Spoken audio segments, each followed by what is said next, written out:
देशमुख हत्येप्रकरणी न्यायालयीन चौकशी समिती गठीत। निवृत्त न्यायमूर्ती एम.एन.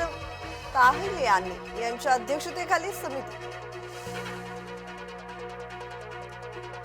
वाल्मी कराडला 7 दिवसांची पोलीस कोठडी। 22 जानेवारीपर्यंत पोलीस कोठडी। माझ्या पतीला अडकवण्याचा प्रयत्न, कराडची पत्नी मंजिली कराडचा आरोप। तर मीही मराठा असल्याचा मंजिलींकडून उल्लेख। मुंडेंची क्रूरकर्मा टोळी संपली पाहिजे, मनोज जरांगे यांची मागणी।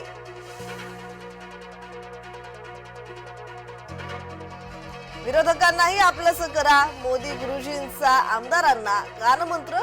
तर पंतप्रधान मोदींच्या गुरुमंत्राची चर्चा।